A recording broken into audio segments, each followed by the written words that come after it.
A man who says he was wrongfully detained by a Jackson County Sheriff's deputy believes he was discriminated against, but the Sheriff's Department says it was a mistake. Tonight we speak with the man whose mistaken identity put him in handcuffs and the back of a cop car, all in front of his 3-year-old son.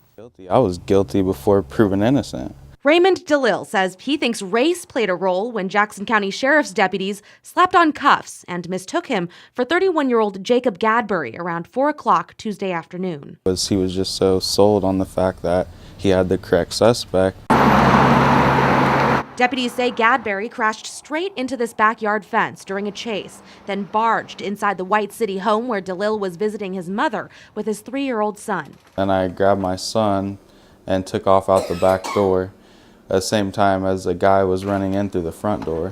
DeLille ran around to the front of the house, put his son in the car, then got in himself. That's when a Jackson County Sheriff's deputy detained him. I mean, we don't exactly look alike whatsoever, me and the suspect. I mean, he's Caucasian, I'm African American. But the Jackson County Sheriff's Office says race had nothing to do with DeLille's detainment. The deputy was taking precaution. Lieutenant Marty Clark says all the chaos made it hard to positively ID the suspect. The deputy thought the suspect was a Hispanic male. It moves very fast, and I mean, you get it, deputies, officers, they're under a lot of adrenaline. Lieutenant Clark says the deputy also thought that the men were wearing similar clothing, but DeLille says there were a lot of differences.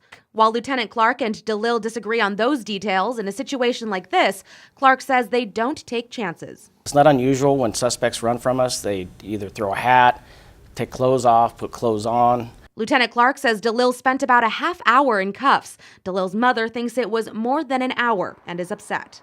Then they said sorry, but that's it. I mean, it's like they didn't try and calm my grandson down, you know? He's 3 years old. He's traumatized now. When extra deputies arrived, they went into the home and found Gadbury hiding in a bedroom. That's when deputies apologized to DeLille and made the switch. But DeLille says the apology isn't enough. My son, he's going to be forever in fear of police officers. I mean, he's had nightmares.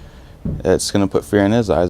Raymond DeLille says he hopes deputies pay more attention to descriptions so the right people are detained. Meanwhile, Jacob Gadbury is in the Jackson County Jail tonight on a number of charges, including hit and run and eluding an officer.